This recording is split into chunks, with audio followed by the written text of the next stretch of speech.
This damn YOLO, what the heck? Hello everyone,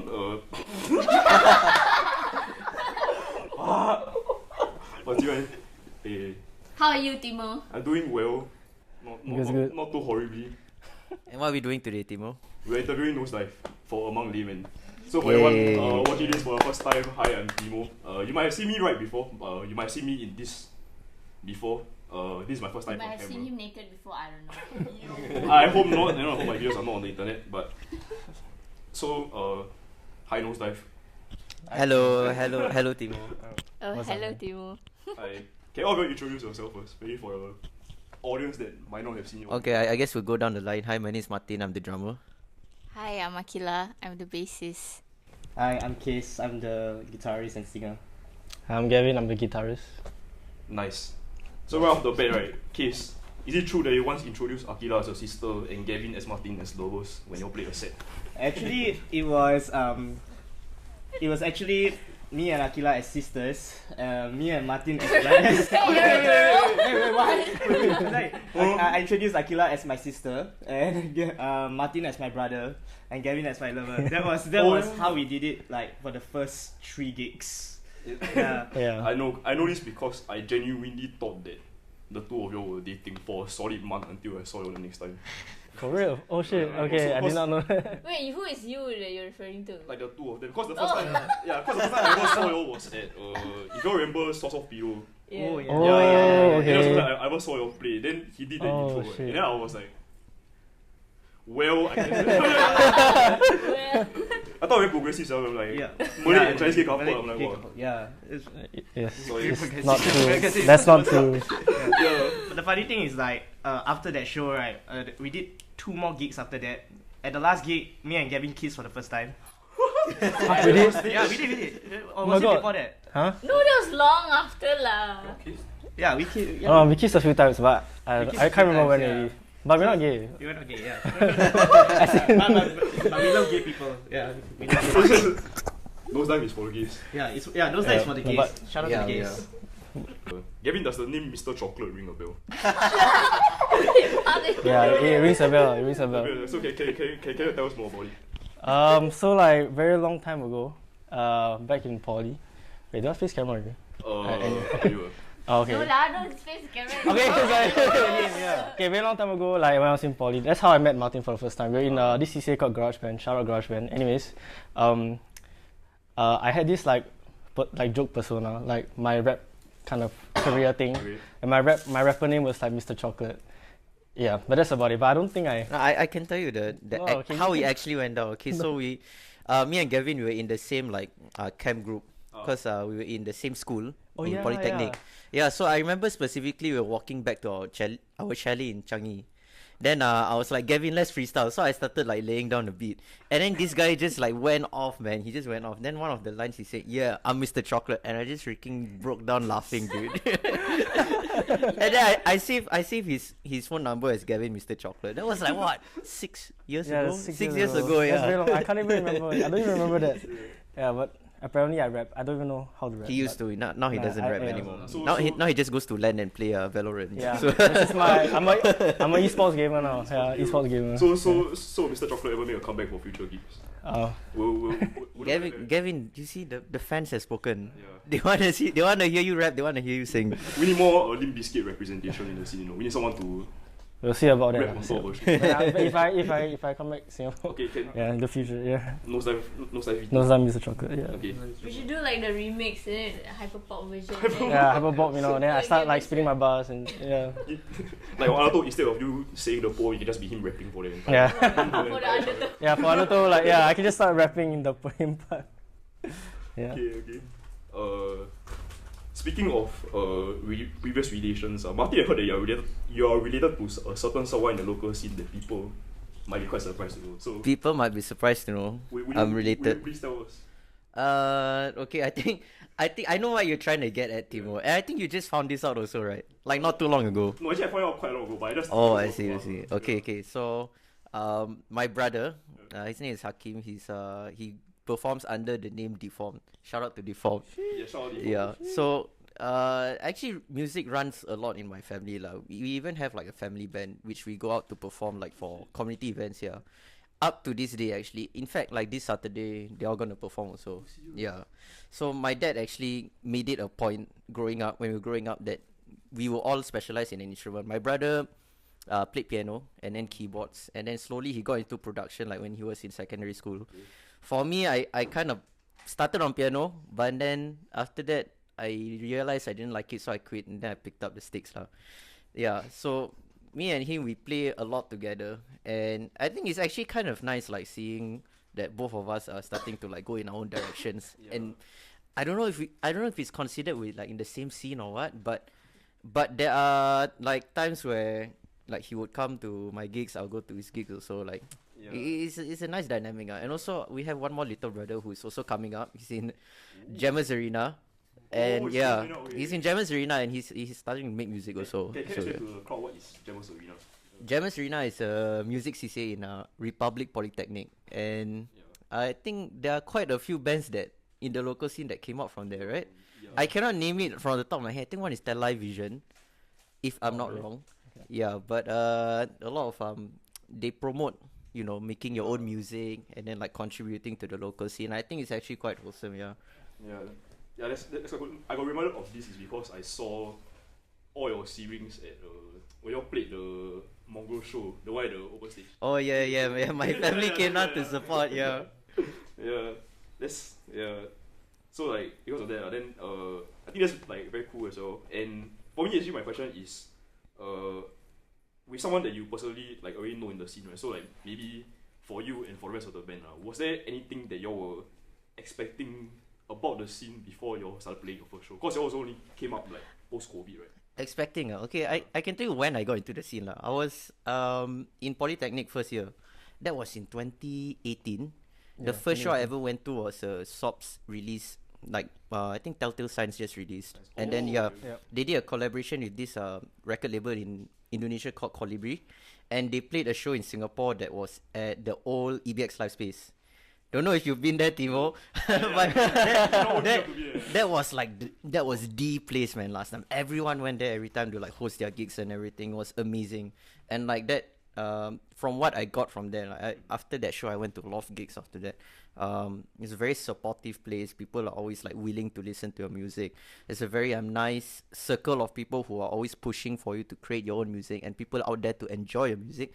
So I don't think I was very skeptical like going into it, because I kind of already knew some people in the scene as well, and over time as well I got to know more people, and you know, it just kind of feels comfortable there lah. I don't know, what about you guys?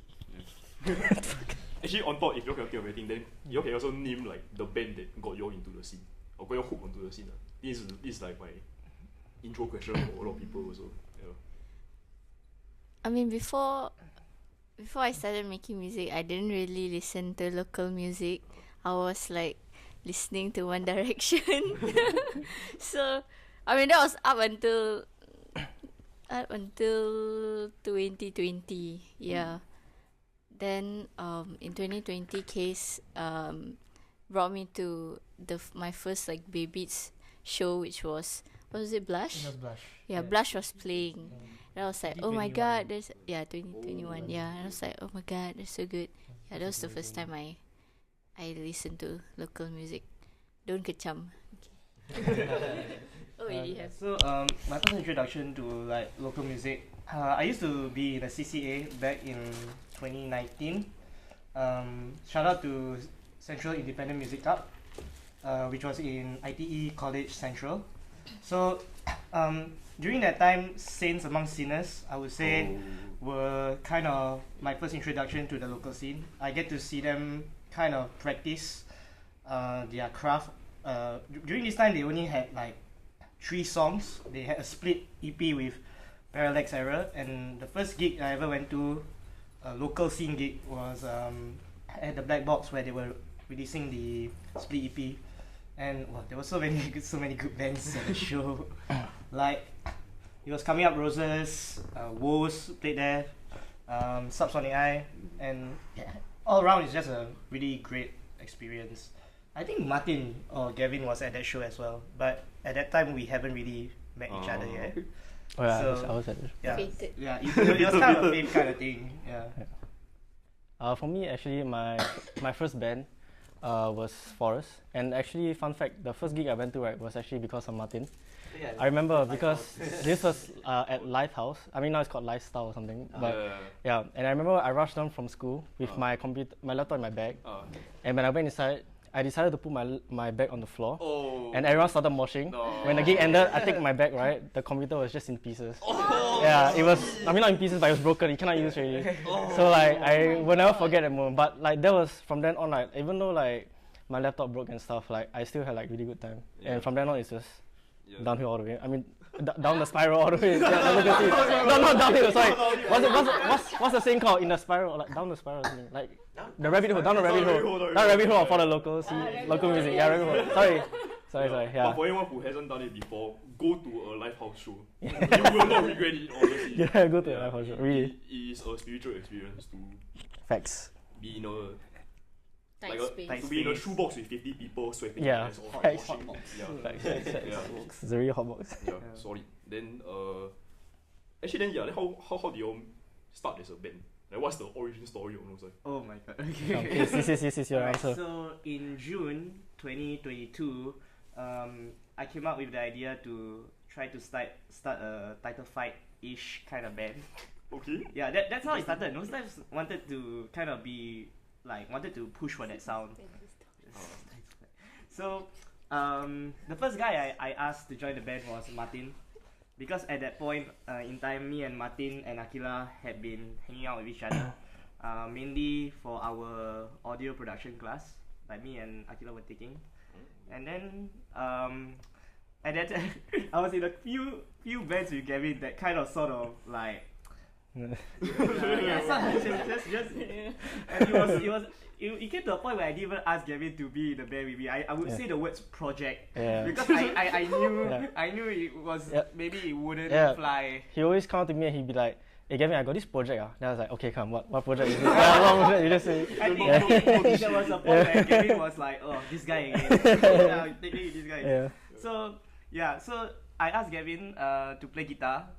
No, I asked him to play bass at first, and we were going to be like a 3-piece title fight type-ish band, similar to like similar to a curb.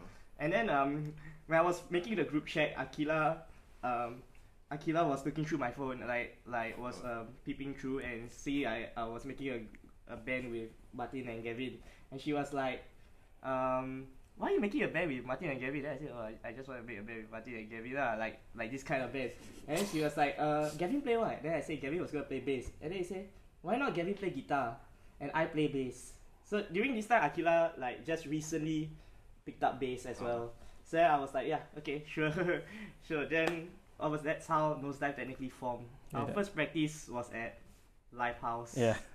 Oh my god. Yeah. So Lifehouse is the birthplace. Lifehouse is the birth of Nosedive. Lifehouse. Yep. The funny thing is, Gavin thought that this was going to be a one-off. Alright, yeah. I guess. Like all of your other projects. Because he got so many projects. But okay, I mean, that's good. Yeah. Fate, I guess. Yeah. It's cool. Okay. Actually, wait. So circling back to actually what you were talking about just now, right? The thing about like school CCAs, a bit weird like talk about it, but to me, something I also thought is that I find quite interesting that the scene is so supplemented by like I already mentioned like RP jammers. So many bands come out from like SP, like DMAT, I know a lot of people come out from there also, like the cell in general, IT, CIMC, because that's where like Ignite is from RP, right? Yes, RP, Ignite is RP, yeah. CIMC got their own show also, right? But that was his show. So like Rock Central. Rock Central. So like personally I guess what is like your opinions on like having this sort of environment like in your schools? I don't think that how I feel is having this like environment help you all to be more open towards forming bands and experimenting like at the age first. Then it goes to like bigger things. Oh. Yeah. I think Gavin has quite a lot of things to say. He was actually the president for school music CCA once. Yeah. Gavin. So I would say like, I mean, off the top, it's just like all these CCAs and all this community, right? I feel it's very, very important because it's kind of like, I mean, at least for me, it's kind of like a gateway-ish. Like I literally met, even though he's in my school, but I bonded more with Matiin because of my school CCA, and if not for that, like I don't think I'll be here like in the scene as well. So I would say like it's very important. To support each other, to like introduce your friends and everything. I remember when I was in school, so for SP, right, so our version of Jammers Arena, right, it's called GarageBand, and it just started. I was like the first batch of freshies. And when we were in that CCA, right, it was very different because it's kind of like everyone kind of like do their own thing, you know. Some like small minority like will make music, but the rest is more like we're just focusing on covers and everything. Not that covers is bad, it's just like that. And then like when me Matiin, we took over as a committee, right, we wanted to push for more inclusivity, like because it was, I would say it's a little bit, the CCA at that time was a little bit toxic. So we want to have more like inclusivity, more friendliness, and then we also had like this idea of like going to gigs together. We always ask our juniors, just like, hey, just go together, like just like keep introducing like our friends, our juniors to like local music, and that's how like it built from there lah. I mean, COVID kind of crashed it, but I'm glad that the future or like the current GarageBand committee, they are actually bringing it back, which is quite amazing actually. Like I think it's quite amazing because I actually never thought it would grow so this big. So yeah, I would say very important. All these CCAs are very important. Yeah. Yeah, and I think going back to what you said about like the schools are supplementing the bands now, right? I think it is quite prevalent now, especially because like Gavin said, back during our time it was just a lot of covers and stuff. For now, I think if you were to name a few bands that are coming out from SP, you have the Pines. You have Auto of It. I guess it's a thing now. Even like entire gig organizers also. Shout out to Heat Sauce, Heat Sauce Productions. The entire group is from SP, and I whenever I meet up with them, I always tell them I think it's amazing that you guys are able to like take the step, you know, take the lead, because back during our time no one would do it. You know? we didn't do that. And to give you like a polarizing like opinion also. Now I'm in NTU. I'm studying Nanyang Technological University.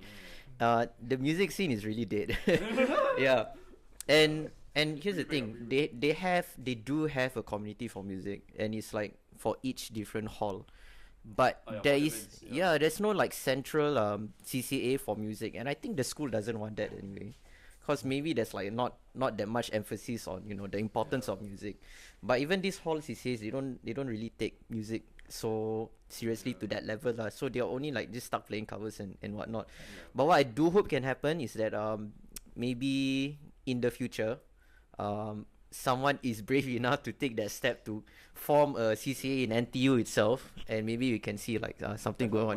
But you all got mix with like whole bands also. Like I remember you all played a gig with we did Threshold, but Threshold, that was NUS. NUS. No, Threshold was NTU. NUS. We did Common Ground. Oh yeah. Oh, that's NUS.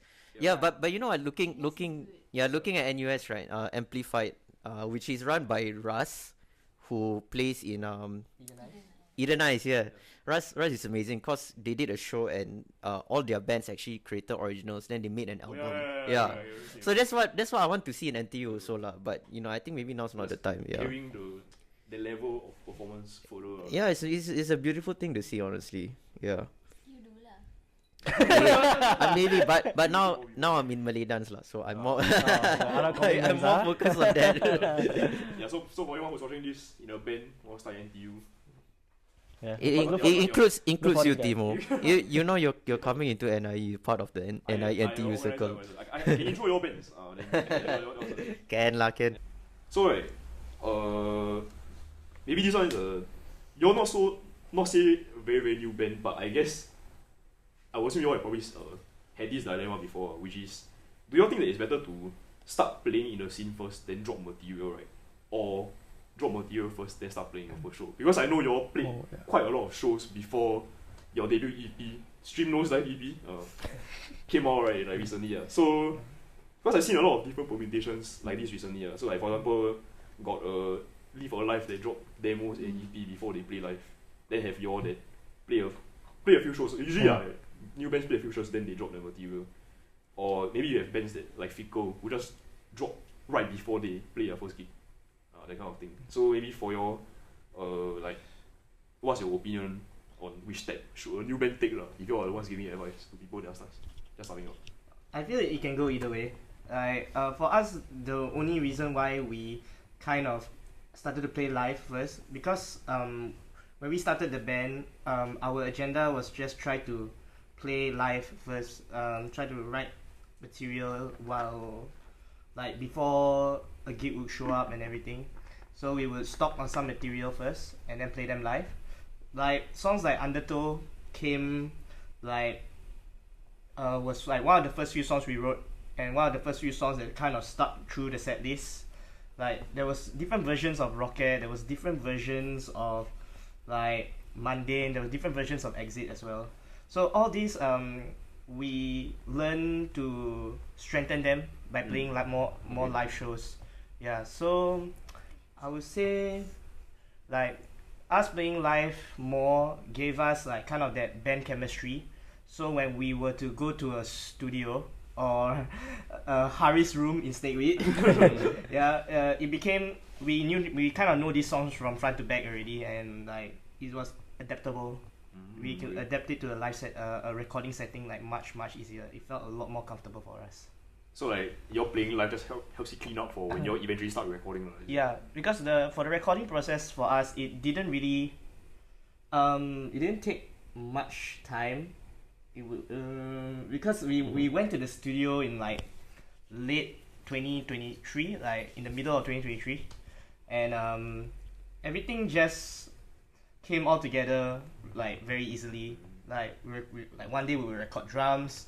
And then when I would book out from, because during this time I was in the police academy, I would book out, I would immediately go to Harry's studio, quickly do my guitar parts, and the vocals were definitely the ones that took quite a while. Yeah, so yeah, adapting to the recording studio was a lot easier for us. Yeah, we felt so much more comfortable with each other. Yeah, and regarding to that writing material before performing or performing before writing material, in the perspective of an audience, right? Personally, I think I'm able to enjoy music more if I don't know what I'm going in for. Like, okay, recently I went to this show for Narrowhead, and I don't listen to their music at all.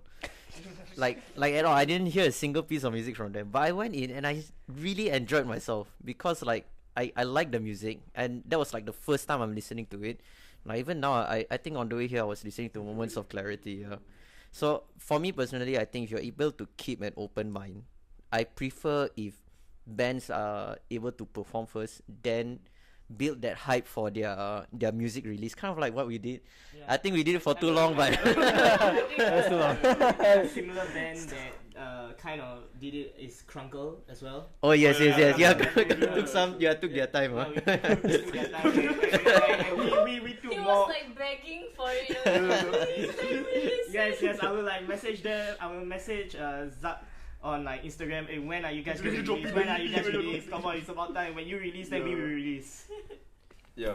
No, the other thing that having prior material, so like dropping an EP before performing, right, gives people a certain perspective about your band that might be different than if they just saw your like raw like live instead. Because like actually you mentioned Conquer now, for me it's like I realized that before I heard Conquer like play before Conquer dropped their EP, right, I only heard them live like 1 or 2 times, right. The impression wasn't that strong on me yet. Then I hear the EP, right, then after that they became one of my favorite bands because of the EP also. So I'm wondering whether if goalposts will shift lah if you all drop material first before performing. Don't look at me, I don't understand. Your question is like if what if like they perform first before dropping the EP, then will the impression of the audience change, is it? Yeah, kind of. In like a better or like or worse kind of, or like is it better? Yeah, after you. Oh, so that's the question. Is it gonna be better or worse? Yeah. I guess that kind of depends on the band, right? Like how good they are live and how strong they are with their recording. That's true. Yeah, I mean, I would say like if you perform like really strong, and your EP is also solid, then I guess nothing wrong. But if you perform very strong and perform like what you say about Conquer, like the first impression wasn't that good, but after your EP is better, right? Yeah. Then. So to make sure everything is good, that's what it is. Yeah, I don't think there's much really know. I think recently like Fickle dropped, like they played their first show after they dropped like their 2-track, right? And if you were there at that first show, everyone was crazy, man. Everyone already knew the lyrics to their songs.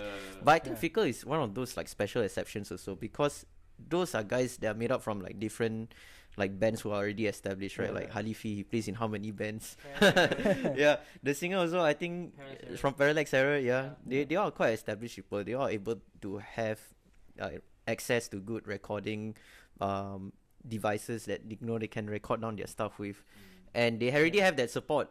So in that case, if you already have that support for your material, it's gonna fly very well for you.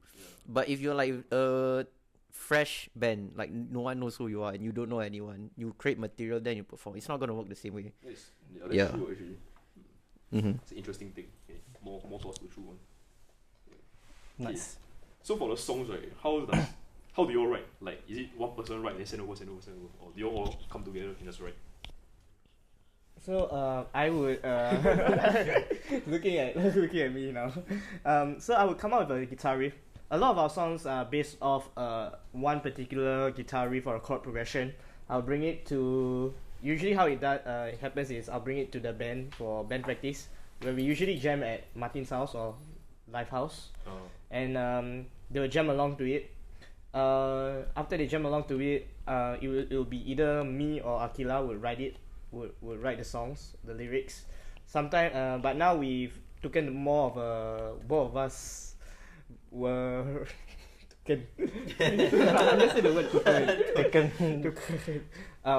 we are now both writing songs together, like, but as if back in the day it used to be will be an Akila song, this would be a Case song, and for a while there was even a Gavin song. Actually Gavin kind of wrote one of the first songs from for Nosedive actually. He performed it at he performed it quite a while. What's that sleepy place? Source of Pillows. Source of Pillows. Yeah. He even played it during the first 3 gigs, right? Yes. Yeah. Solid banger. Yeah, it was a solid banger. Maybe one day, you know, when he's comfortable, full album. Yeah, but no, probably not gonna. No, I don't do that song, cause that just don't. I don't think my singing is very good live, so that's why. But that's what suits the song. It's very melancholic. I can tell you the title, and you guys can find it on SoundCloud. You can find a version of it on SoundCloud. It's called Medicine by Nosedive. It's one of the first few songs we wrote. Yeah. Yep. Going back to how we write our songs. So and now the newer stuff. The dynamic is me and Akila would write on my acoustic guitar, and we'll bring it to band practice, and after that either we will have a solid track already. Yeah, after slight changes, maybe shorten a verse, shorten number of guitar solos, and we already have a song. Yeah.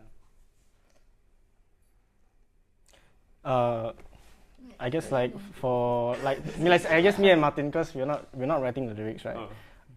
Most of the time when Case brings his material, we'll just jam it out and see what works. He will also guide us like how he wants the dynamic to be like whether is it like a fast song or like a heavy song, soft song, dreamy song. Case won't say this, but he's actually quite a visionary when it comes to writing music. He doesn't only think about his guitar parts. He thinks about every single part of the song that is important. Like, for example, half of the time I'm not even writing my own parts. He will come to me and he'll be like, "Can you do something like this?" Doom da doom da doom da. Then I'm like, okay. Like this, is it? Doom da. Then it's like, not really. Can you try it on the toms instead? That's like most of our songs also. He directs us, which I have no problem with.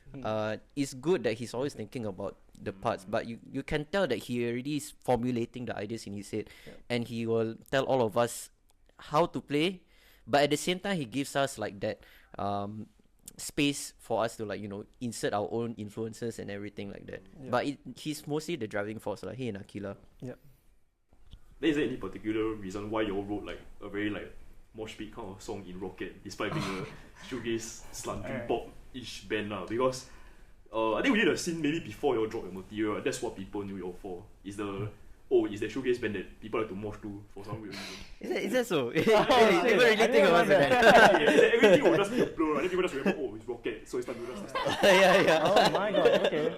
You don't know that. So Rocket used to be a lot more different, especially if you were to look at videos from our like first 2 gigs, like back in 2022. Like it used to be a lot more different. It's actually fun fact. It was actually like legit one of our first originals that we wrote. Yeah. So it was like the title fight. Yeah. It was the title fight style that you wanted to go for. But then when we sent this into we wanted more feedback about it, and we sent it to our producer because he was recording, our producer Haris, who was doing our first EP. So we sent it in Rocket as kind of like we wanted to get his feedback on it. He said it sounded too much like Backwards Charm by Title Fight. So during this time, me and Akila went on vacation to Japan. Yeah, shout out Japan. The Ray William Johnson. We really have to thank Japan for how Rocket came to be. And so after the Japan trip, I got a new perspective of how the song should have gone. And I went back home immediately, took my guitar, rewrote some parts, and then rewrote the whole song. And then I brought it to the band, and pretty much that's the Rocket you guys hear today. Okay. There is a version of it online on YouTube. Centrals. It's the Centrals production back in Tone House. You can hear the very early version of Rocket. It's very rough. Yeah. A lot of TVs for the for the Nosedive super fans out there. You can go and have fun. And for also, Irish, our number one I fan. think one part I definitely was very proud of writing is definitely writing a part for Akila, because it was originally a song that I was totally gonna sing in, but I felt this song needed that boy-girl duet dynamic, similar to like Reality Club or something. Yeah, so that's how it came to be. Then Akila, why did you write a poem halfway through Undertow? I think that's the second most distinctive part of Nosedive is the monologue, you know. So there was like a quiet part when we wrote Undertow, but I wasn't sure what to put in that part. So when we talked with Haris, he showed me some references to some like female artists, and then they did like a speak or like a spoken word type of style of music, and then I was like, this sounds really good, and I think it would absolutely fit in Undertow. So I went back, and then I was looking through my diary. I was thinking, so let's have some, I don't know, 14-year-old Akila notes in here. Yeah, so I just plagiarized myself, and then then we got the poem for Undertow. Interesting. Okay.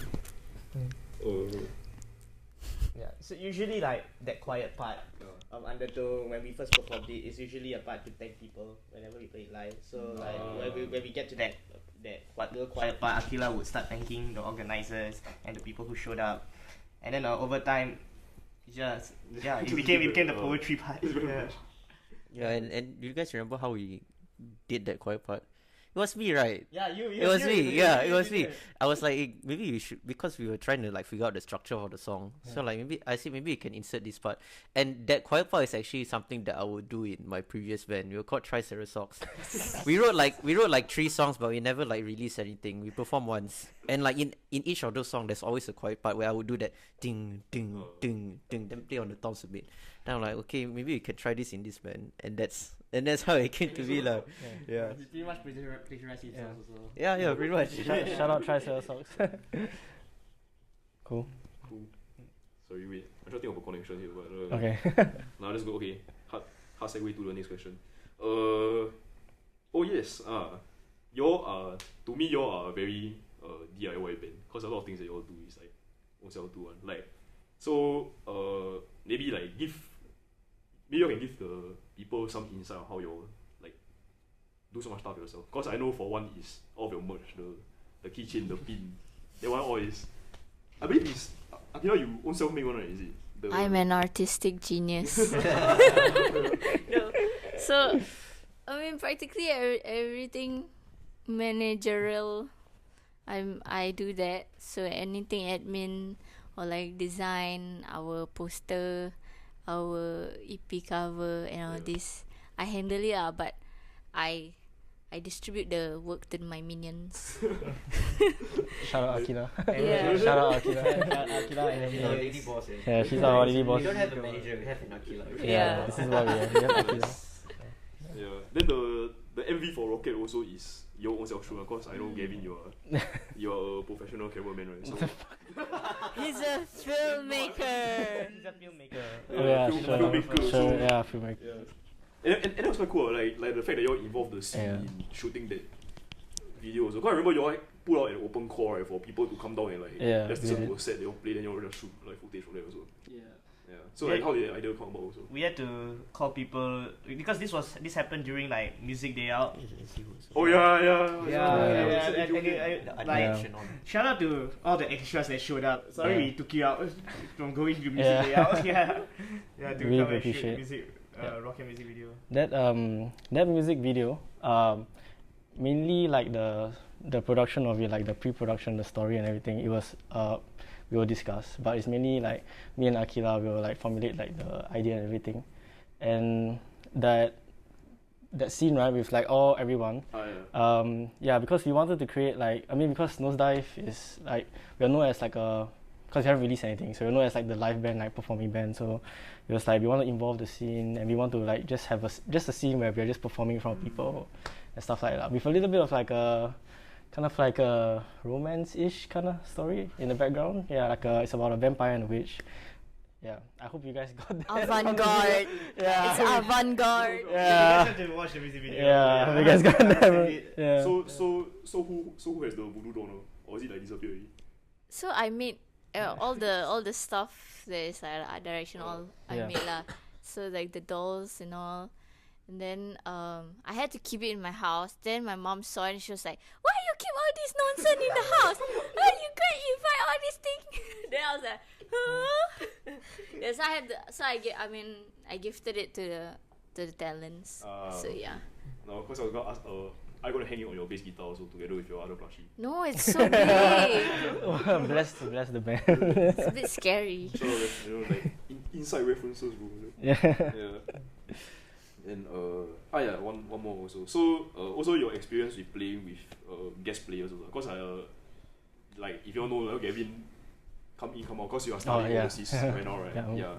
So maybe also more as a band there's more experience with playing you're quite in high demand for like live shows and that kind of stuff, right? Like what sort of advice and experience you can give to newer bands they have to overcome this sort of challenge of maybe like subbing in with different rotations or maybe like one guest guitarist for a certain situation. Yeah. Okay, so I guess I have to answer this. Okay, so when this first happened, especially I think it was Matiin couldn't make it for one of our shows. This was only our like second show, so we had to find a replacement quite fast. So we called in one of our friends. I think his name is Zubai. He's like one of the owners from Dirty Window, and he was willing to do it because I feel like he was capable of the drum parts, and he had to learn quite fast because like I remember at that time we only had like a few weeks of practice, just a few weeks of practice.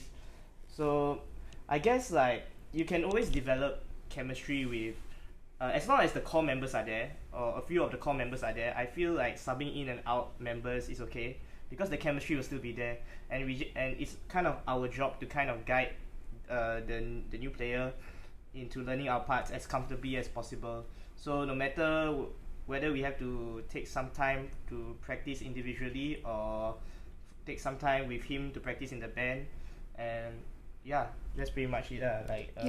There's not much pressure, so like like you don't have to play it to the T of how we wrote it, I think. Yeah. Because they also want they can put in their own influences, they have their own spin on it.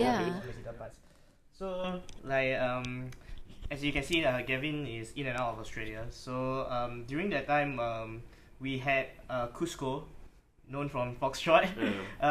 He started off as kind of our drummer. Like when Matiin couldn't make it for shows, Cusco would be drumming for us that day. So and usually Cusco doesn't play drums. But he used to play drums like quite a while ago. he used to play for a band called Flush. So I had to like call him and say like, bro, do you want to play drums? And then at first he was very confused on why I wanted him to play drums. Then I said, I watch your old Flush videos. You can play drums. You get him. And then he got that's how he started off. He started playing drums for us. And then at that point we had kind of a strong friendship with him, and he's kind of very familiar in the band already. So it was very easy for him to adjust to a guitar player. And now he's kind of, I would say, kind of our like fifth member of the band. He's pretty essential. I just like to disagree on something because you said it was like as long as they can play the parts and then you allow them to like add in their own influences, right? I think what a lot of people you said that, right? What a lot of people didn't know was that we actually had one sub that before Cusco, which I will not name because he's a very good friend of mine, and recently I was talking to Case. I said, if we can't get Cusco and we can't get Gavin, we can get this guy. And Case said, I don't like the way he plays. So obviously there's a certain like standard to it. It's like, I mean, playing is one thing, but you have to fit in with the band and the dynamic also. Which I think we won't say outright but it is something that will be inside us, and if so it has to be in agreement with everyone first yes it does. We are not so frivolous with like who we choose also, but we do have like a certain standard. Case. I guess so. I guess I'm a very picky person. Yeah, you are. Actually, going back to your question about advice, right? Like because Cusco was the one that replaced me to session me, so I think like, even though we're not very like strict on the sound, one advice I can give is like they need to have reference, and I actually had to tab out everything for Cusco, which will make it easier for me. Even though like Cusco is a very qualified guitarist, like joining a band that already has like their own dynamic and everything, and you have to fit into their sound, can actually be quite challenging. Like if I was Cusco, I'll be like, fuck, I'll be stressed. I'll be stressed. So I feel like that can help, like whoever needs to. This is advice. Always have reference. Okay, now on to my last two, actually, which the deeper questions that I always like to ask. Okay. Would you rather be known as a Singaporean artist or an artist from Singapore? So what is it? A Singaporean artist or an artist from Singapore? How much are you willing to rap? Okay, at least like personally what is your opinion? Tak faham. Say again. Could you maybe distinguish what is a artist from Singapore and Singaporean artist? Like for example, like okay, the big one. Okay, I'm a very big. I think you all know. I'm a very big Mary Sue fan, and people always say, "Oh my God, like he's such a great Singaporean rapper. He's a great Singaporean rapper." Right? But you realize in his material, it's only like tidbits that he dropped about Singapore. He doesn't rap about Singapore. So I asked him this question before also. Then he said that yes, he would rather be an artist from Singapore because he doesn't want that to limit his sort of like audience base also and it's not an identity for him. But for you as a band, do you think that you are a Singaporean artist or are just artists from Singapore? I get what you're trying to say actually. And I think as much as we are trying our best to be this band that is from Singapore, we don't create music specifically that reflects the Singaporean sound lah. If there even is a Singaporean sound, if there is, I'll be interested to know what are the aspects of it lah. Like I've talked to people in like so backstory context to this is that I did an interview with Sue that's not out anywhere, but we were talking about this, and it's like he has talked with like people that are like from like America and stuff, and like apparently they do think that Singapore indie does have like kind of like a unique sound, but it's a mishmash of like a lot of like Midwest shoegaze 90s whatever. People mention like they mention selves, they mention forest, they mention like subsonic eye, that sort of vein of like indie. If that's what you consider Singaporean rock, then I think we also do fall into the category because a lot of people actually make like references. They always say like our music sounds like Subsonic Eye. Is it because we have a woman? That might be it actually. That might be it. It could be, That might be it, but I think but I think sonically also we do sound a bit similar to them lah. Maybe it's subconscious influence. Because we also grew up. Yeah, we grew up in their surroundings as well. So sometimes you can't help it. But yeah, what do you guys think? I mean, what? I don't know. Or if not, like we don't intentionally write with like the idea of rapping in Singapore. I mean, like our music is definitely not about Singapore as like in terms of like national kind of thing, It's more like I mean, especially for Case and Akid, I think they mainly write their lyrics because of like personal experiences and that kind of stuff. So I won't say we are trying to aim to be a Singaporean band, but if people say we're a Singaporean band, I don't think that's an issue as well. Yeah, and I agree with that. Yeah. Actually, it's really weird that they talk about this after I asked you this question. But I remember I had this conversation with this dude, because we were watching a show. Then I found he was from the Philippines. Then he said that actually his idea of what a Singaporean band is like, for example, like Blush, right? If you heard Super Crush, then he's like, this sort of sound you cannot find in an environment where it's very like big on nature, very like lush rolling hills, whatever, right? It's a very like you listen city area. Like for example, all around you from Songwriting also, you see in the bus, you look at the CBD, or you listen all around it, it's like, wait, this actually kind of makes sense. Okay. But like, it's that abstract, this kind of thing you play for a long. Maybe like you could classify us as Singapore band because literally we grew up in Singapore, right? Yeah. And like, honestly, anything can really influence, like straight up from like what we eat, where we go to school, kind of shit. I don't know if Case one day want to decide to write about his freaking chicken rice or something, then like. Actually, no, you are right, really because even when they write lyrics based on their personal experience, it's also influenced by living in Singapore, right? Yeah. So it's a very Singaporean thing. Yeah, it's a very Singaporean experience. Whatever your Case wrote Rocket about his cat, right? Exactly. Yeah. And that's uniquely a Case experience. And what is a Case experience? It's a guy that grew up in Singapore. Yeah. So so I guess we are that Singaporean rock band lah. Okay, enough for like the nastiest question to close it off. What is the legacy that you all want to leave as a band? Did you say the nastiest question? Yes. What is the legacy? Legacy. Any legacy in mind, or I don't know. Forgotten Music SG. Yeah. So there's this YouTube channel. It's called Forgotten Music SG. It's not with SG. It's just Forgotten Music. No, but it's like Singaporean Forgotten Music. Yeah, like back in the days.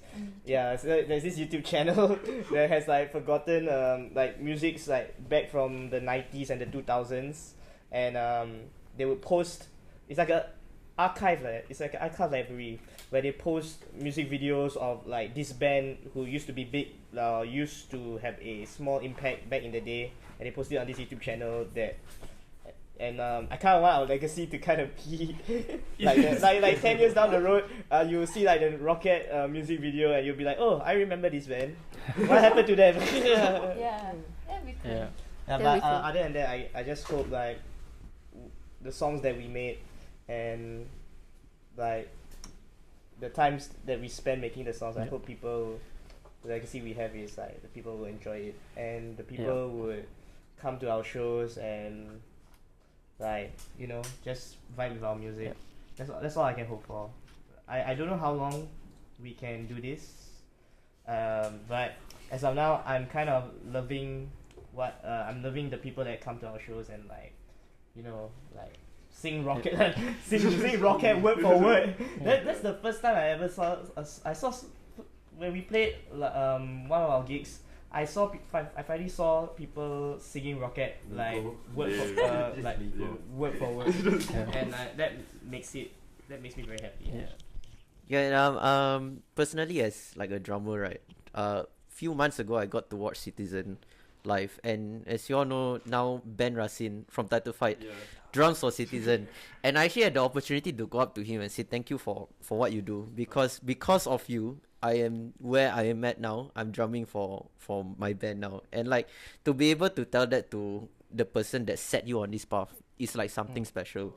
So for me, if I can ever inspire someone to pick up the sticks and make their own band and make music, that makes me like over the moon already. It's like I'm very happy if that happens. Yeah, feel free to DM Nosedive if their band inspire your band. Yes. I agree with Matiin actually. Like I would say like just like how we say we grew up with like Selves, Forest and all those bands.